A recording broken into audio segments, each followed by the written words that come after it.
All right, so I'm starting late today, but here we go. We're picking up at Joshua 11:14.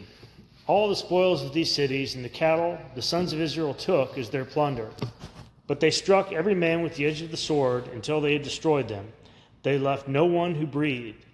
Just as the servant had commanded Moses, or Lord had commanded his servant Moses.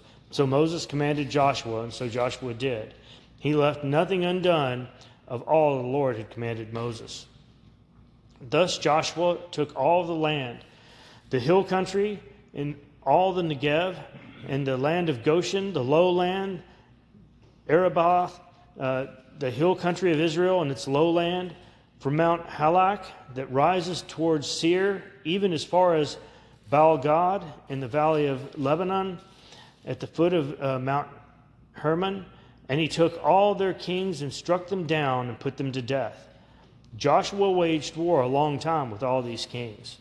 Okay, this is again where I'm just trying to put some things in perspective, because throughout the Bible, and the Old Testament obviously in particular, they give us some people's ages at various events.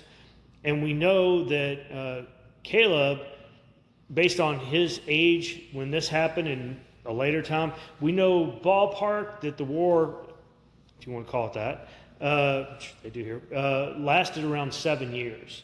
So just for perspective, 7 years they're fighting for this land, and they're not done yet for the promised land.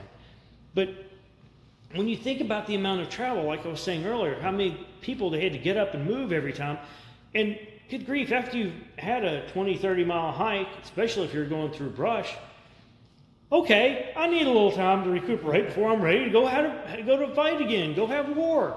So I can see where this isn't a quick process.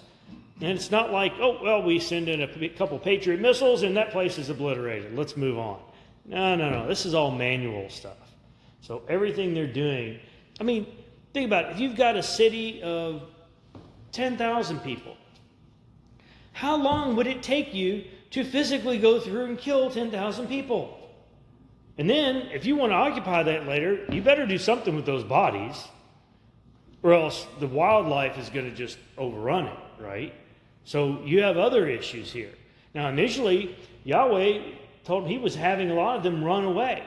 But here, they're killing everybody. So you've got to do something if you intend to come back and live in these areas afterwards and not have coyote going crazy, which, anybody that lives out here, you hear coyotes at night.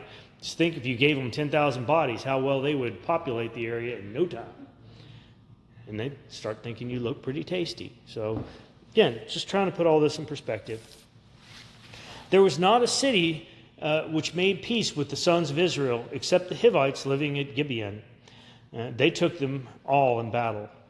For it was of the Lord to harden their hearts, to melt Israel, or to meet Israel in battle, in order that he might utterly destroy them, and they might receive no mercy, but that he might destroy them, just as the Lord had commanded Moses. Because keep in mind, they're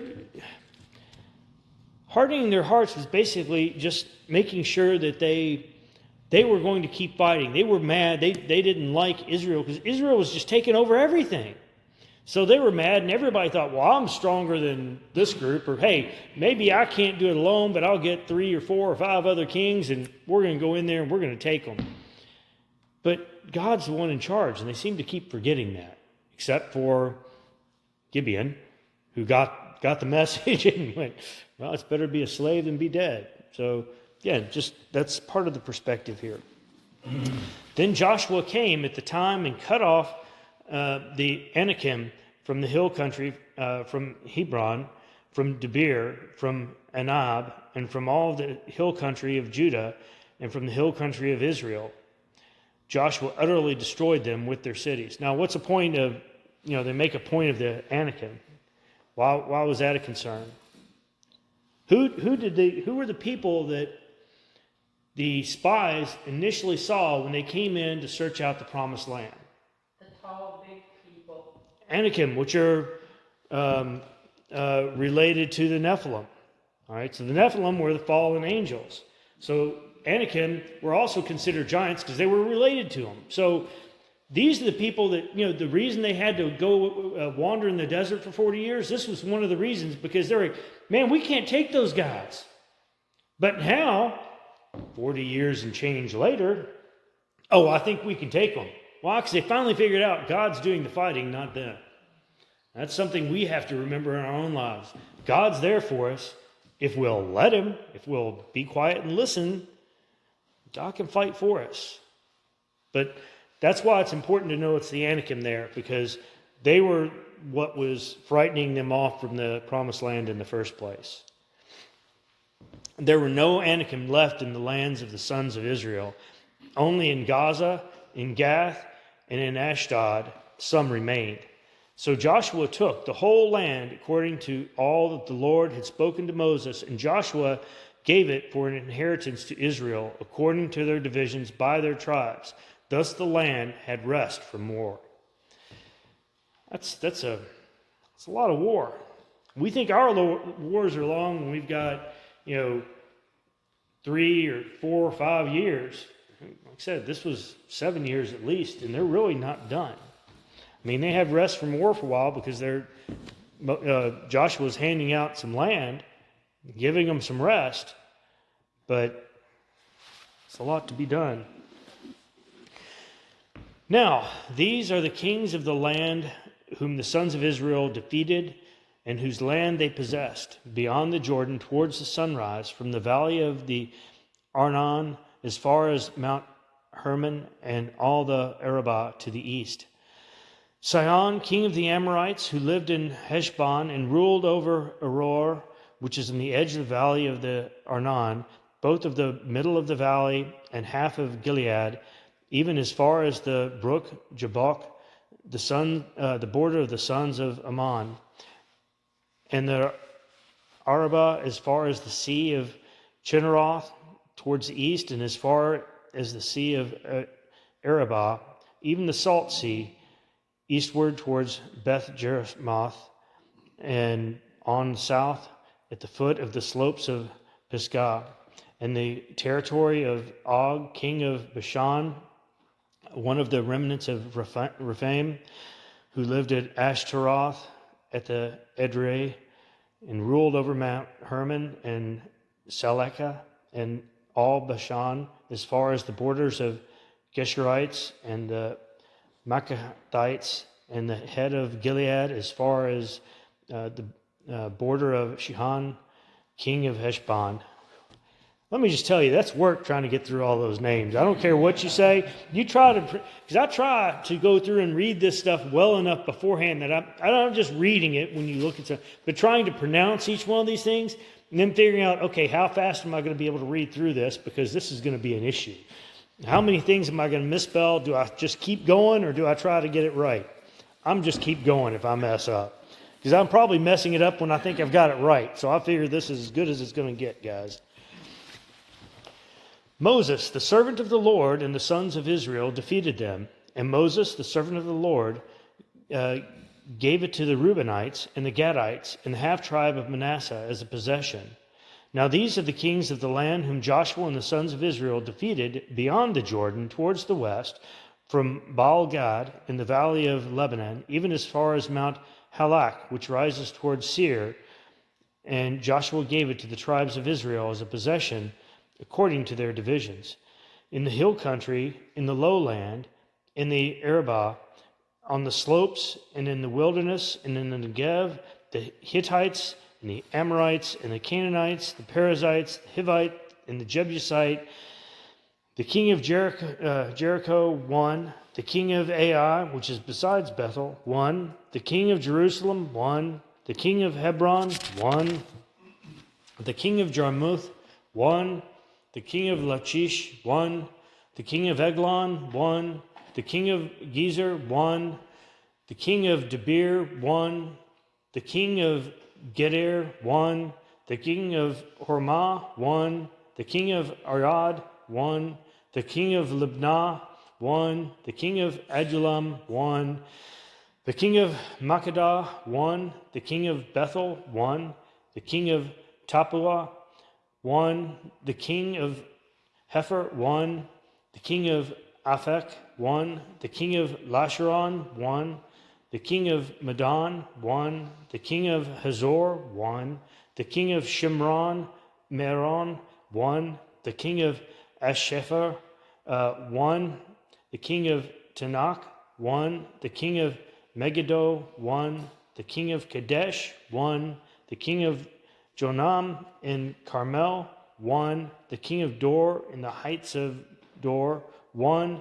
The king of Goim in Gilgal, 1. The king of Tirzah, 1. In all, 31 kings. Whew, give me a second. Hey, I practiced that one. I thought I did all right, all things considered. The point is just going through and going how many there were. I'm sure that some areas had multiple kings. That's why this is kind of broken down. It's one. But some areas you had multiples. As we know, several of these kings all partnered together to go against the Israelites, which is also why sometimes you'll read where, well, they defeated these people, yeah, but they didn't take the city yet. Why? Because 5 of them came together to go against the Israelites. So they fought them, they defeated them there, so they killed the kings, but the cities were still out there. So there were still people there to go destroy. So sometimes that's why we read about them killing the same area twice, or same group of people twice. Really, they killed them because they all attacked them out in the open or outside of one city, and then they had to go out to each of their individual cities to kill all the remaining people who hadn't fled by that point. And I'm certain there were some that did. At least if they were vaguely smart, they did. Now, Joshua was old and advanced in years when the Lord said to him, "You are old and advanced in years, and very much of the land remains to be possessed. This is the land that remains, all the regions of the Philistines and all those of the Geshurites, from the Shihor, which is east of Egypt, even as far as the border of Ekron to the north, it is counted as Canaanite.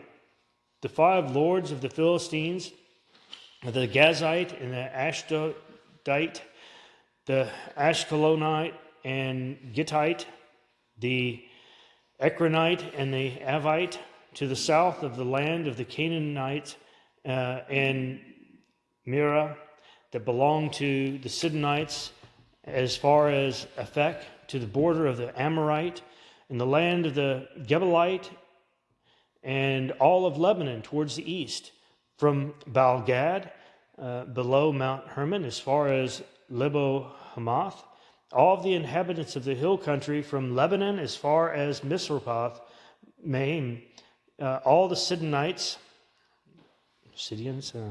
I will drive them out before the sons of Israel, and allot to it Israel for an inheritance, as I have commanded you.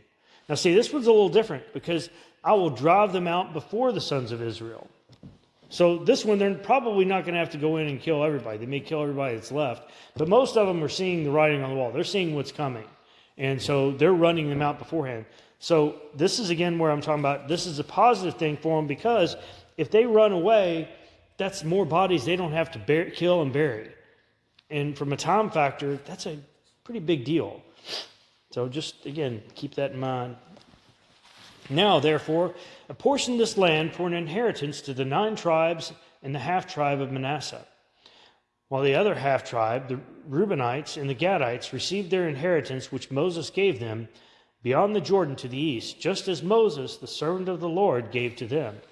And Aroer, which is on the edge of the valley of Arnon, with the city which is in the middle of the valley, and all the plain of Medeb, as far as Dibon, and all the cities of Sihon, king of the Amorites, who reigned in Heshbon, as far as the border of the sons of Ammon, and Gilead, and the territory of the Geshurites and Machites, and all Mount Hermon, and all Bashan, as far as Selakah, all the kingdom of Og and Bashan, who reigned in Asheroth and in Edrei. He was left alone, was left of the remnant of the Rephaim, remember, giants, for Moses struck them and dispossessed them. But the sons of Israel did not dispossess the Geshurites or the Machavites, for Geshur and Macheth live among Israel until this day. Only to the tribe of Levi he did not give an inheritance. The offerings by fire to the Lord, the God of Israel, are their inheritance, as he spoke to them. So keep in mind, when we say all he left them was the offerings of fire. Well, you're talking about the sacrifices. Remember, the sacrifices didn't always include the whole animal. Sometimes you did a full burnt offering. Other times, you're only you're slaughtering the whole animal, but you're only doing a burnt offering of this particular thigh or this section of the body, and that's it. The rest of it, all that meat, that was going to the Levites. So the Levites weren't really having to worry about having land to get food, because you had land so you could raise your cattle and create crops. Well, all the crops, a percentage of them was being brought to the priests, so the Levites were getting it, and it wasn't going just to the priests, it was going to the Levite tribe. So when you've got millions of people, they're bringing in sin offerings, friendship offerings, all this stuff. There's enough food to go around for the Levites. So just trying to keep that in perspective, they didn't have to have the land to do farming. They were getting their food as a percentage of what was given to Yahweh. I just want to make sure we're on the same page there. That they were being provided for, just in a little bit of a different way than the others. Okay, I looked up again for too long. What was I on? Sorry. 15? Thank you. I'm sorry. So Moses gave an inheritance to the tribe of the sons of Reuben according to their families. Their territory was from Aroer, which is on the edge of the valley of the Arnon, with the city which is in the middle of the valley, and all of the plain by Medeba. Heshbon and all its cities which are on the plain, Dibon and Bamoth Baal and Beth Baal Maon. And see, this is where we're going in all these, Baal things where we know they're going for the evil god, the false gods, right? So this is again why they were being destroyed. And Jahaz and Kedemoth and Mepath and Kirathaim and Sibmah and Zereth Shahar on the hill of the valley, and Beth Peor on the slopes of Pisgah, and Beth Jesmoth, even all the cities of the plain, and all the kingdoms of Sihon, king of the Amorites, who reigned in Heshbon, who Moses struck with the chiefs of Midian, Evi and Rakim, and Zur, and Hur, and Reba, the princes of Sion, who lived in the land. The sons of Israel also killed Balaam and the son of Beor, the diviner, with the sword among the rest of the slain. The border of the sons of Reuben was the Jordan. This was the inheritance of the sons of Reuben according to their families, the cities and their villages. Moses also gave an inheritance to the tribe of Gad, to the sons of Gad, according to their families. Their territory was Jazer and all the cities of Gilead, and half of the land of the sons of Ammon, as far as Aroer, which is before Rahab, and from Heshbon as far as Ramath Mizpeth and Betonim, and from Mehanam as far as the border of Debir, and in the valley of Beth Haramam and Beth Nimrah, the Succoth and Zaphon, the rest of the kingdom of Zihon, king of Heshbon, with the Jordan as a border, as far as the lower end of the sea of Chinnereth, beyond the Jordan to the east. This is the inheritance of the sons of Gad, according to their families, the cities and their villages. Again, a lot of this feels like really long run-on sentences, and I'm doing my best here, guys. You have to work with me a little bit today. Moses also gave an inheritance to the half-tribe of Manasseh, and it was for the half-tribe of the sons of Manasseh, according to their families. Their territory was from Mahanaim, all Bashan, all the kingdoms of Og, king of Bashan, and the towns of Jair, which are in Bashan, 60 cities, Also head of Gilead was Asheroth and Edrei.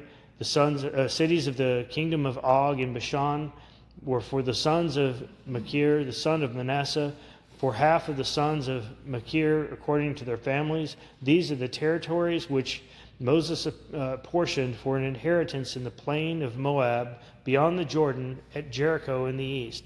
But to the tribe of Levi, Moses did not give an inheritance. The Lord, the God of Israel, is their inheritance, as he has promised them. So, I know a lot of this is a little bit boring, but my standpoint is always the same. God put it in here for a reason. We're going to read through it. And I'm going to mispronounce a lot of it, and we're still going to read through it. But I think it's important. It's the same thing as going through the genealogy. The genealogy is relevant, and there's a purpose behind it.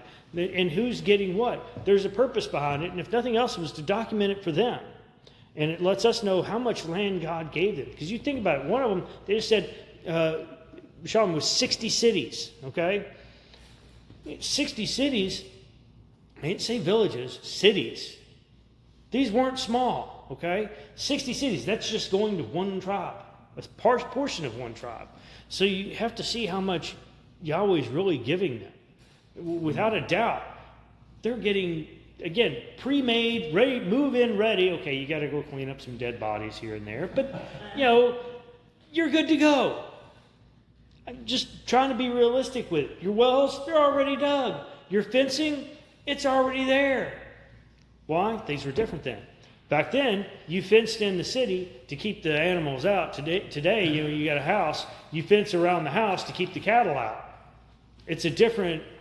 See, it used to be you could have your cattle roaming everywhere, and you just called, basically, had a cowbell on. That's why there's a cowbell. You could find your cattle because you knew what the note was for that bell, and you could go get your cattle back. Here, it's a little different because at this time they weren't trying to fence them in like we do today. They're trying to fence them out. So that's how all this works, and I just think it's important to understand how it works back then versus now, because we kind of do the opposite. Okay. Now, these are the territories which the sons of Israel inherited in the land of Canaan, which Eleazar the priest and Joshua the son of Nun and the heads of the households of the tribes of the sons of Israel apportioned to them for an inheritance, by the lot of their inheritance, as the Lord commanded through Moses, for the 9 tribes and a half tribe. For Moses had given the inheritance of the 2 tribes and the half tribe beyond the Jordan, but he did not give them an inheritance to the Levites among them. For the sons of Joseph were 2 tribes, Manasseh and Ephraim, and they did not give a portion to the Levites in the land, except cities to live in, with their pasture lands for their livestock and for their property. Thus the sons of Israel did just as the Lord had commanded Moses, and they divided the land. Then the sons of Judah drew near to Joshua in Gilgal, and Caleb, the son of Jephunneh and Kenizzai, said to him, "You know the word which the Lord spoke to Moses, the man of God, concerning you and me in Kadesh Barnea. I was 40 years old when Moses, the servant of the Lord, sent me from Kadesh Barnea to spy out the land. And I brought word back to him as it was in my heart. Nevertheless, my brethren, who went up with me, made the heart of the people melt with fear. But I followed the Lord, my God, fully. So Moses swore on that day, saying, Surely the land on which your foot has trodden will be an inheritance to you and to your children forever, because you have followed the Lord, my God, fully.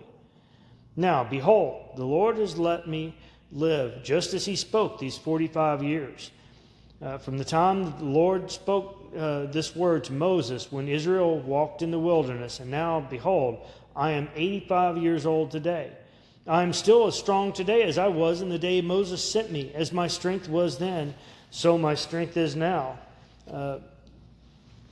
For war and for going out and coming in. I'm sorry, but how many of you would like to say that? Oh, I'm just as good now. I'm as good now as I was back then. I can go to war. I can go in. I can go out. I can get up. I can get down. I don't have any problems. Wouldn't you love that? Well, I mean, you have to understand, God took care of them. He kept. Come on, if he can keep their clothes from wearing out after 40 years in the desert, I'm thinking he can keep you in tip-top shape like you're in your 20s when you're in your 80s. I'd like to see that today, but I'm sure he can do it. It just doesn't seem to happen. Now then, give me this hill country about which the Lord spoke on that day. For you heard on that day the Anakim were there, with great fortified cities.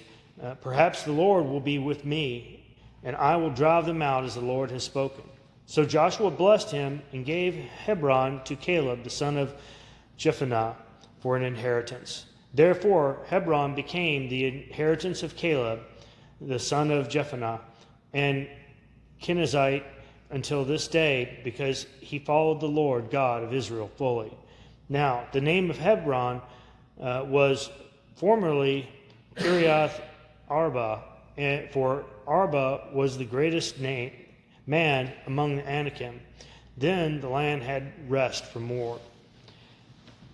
Now, see, this is another thing with them giving us these backstories of all these different names, because the names changed a lot. How many of these had the name Baal, however you want to pronounce it in there? We know he's a false god, and we know that Yahweh wasn't too happy with that. So you think they're going to keep those city names? No. Now, the big side, plus side for us, if you're into archaeology or anything like that, you can get an idea of where all these places are, because as they do excavation, they find some of these old names written somewhere. So you start to get an idea of which city's which. And some names are duplicated. They're same cities with same names in Egypt. Look around here. Smyrna. Am I talking about, do we think the church of Smyrna was over in Rutherford County? Or do we think the church of Smyrna is across the sea? Perspective. We reuse names all the time. But this helps give us an idea of where things were and get a good feel for where the locations were. Because it's kind of nice to know what area they took over. That's why God gave us all the information about the Promised Land. So we know what kind of area He gave the nation of Israel. And without some of the backstory, it's kind of hard to find. And I think that's why a lot of the stuff is important, even though we kind of, let's say, brush over it, we read through it, but I'm not pulling up a map and trying to determine where all of it is. We've got a fairly good idea these days. But nonetheless, I still think it's important. Okay. Now, the lot for the tribe of the sons of Judah, according to their families, reached the border of Edom, southward to the wilderness of Zin at the extreme south. Their south border was from the lower end of the Salt Sea, from the bay that turns to the south. Then it proceeded southward to the ascent of Akrabam and continued to Zin. Then went up by the south of Kadesh Barnea and continued to Hezron and went to the Adar and turned about to Karka. It continued to Esmon and proceeded to the brook of Egypt and the border end of the sea. This shall be your south border. The east border was the Salt Sea, as far as the mouth of the Jordan, and the border of the north side was from the bay of the sea, the mouth of the Jordan. Then the border went up to Beth Hoglah and continued on the north of Beth Arab, and the border went up to the stone of Bohan, the son of Reuben. The border went up to Debir from the valley of Achor, and turned north towards Gilgal, which is opposite the ascent of Adumim, which is on the south of the valley, and the border continues to the waters of En Sheshmah, and it ended at En Rogel. Then the border went up the valley of Ben Hinnom to the slope of the Jebusite at the border, that is Jerusalem. And the border went up to the top of the mountain, which is before the valley of Hinnom, to the west, which is at the end of the valley of Rephaim, towards the north. From the top of the mountain, the border curved on to the spring of the waters of Nephtoah, and proceeded to the cities of Mount Ephron, and the border curved to Baalah, that is Kiriath Jearim. The border turned about from Baalah westward to Mount Seir, and continued to the slope of Mount Jearim on the north, that is Chesalon, and went down to Beth Shemeth, and continued through Timnah. The border proceeded to the side of Ekron northward. Then the border curved to Shikharon, and continued to Mount Balal, and continued to Jabal, and the border ended at the sea. The west border was at the great sea, even its coastline. This is the border around the sons of Judah, according to their families. Now he gave to Caleb the son of Jephunneh a portion among the sons of Judah, according to the command of the Lord to Joshua, namely Kiriath Arba, Arba being the father of Anak, that is Hebron. Caleb drove out from there the three sons of Anak. That's where the Anakim are, because they're sons of his. Seshai and Acham and Talmah, the children of Anak. He then went up from there against the inhabitants of Debir. Now the name of Debir formerly was Kiriath Sepher. And Caleb said, the one who attacks Kiriath Sepher and captures it, I will give him Akshath, my daughter, as a wife. Well, she's not getting much of a choice in this, is she? This is more of a, hey, here's the prize right here. It's a weird way of doing things, but that's just how it was. Women were used a lot for the purpose of negotiation, let's be honest. Keeping peace. So look at it as a compliment in that fact, I guess. It's the best I can do, guys.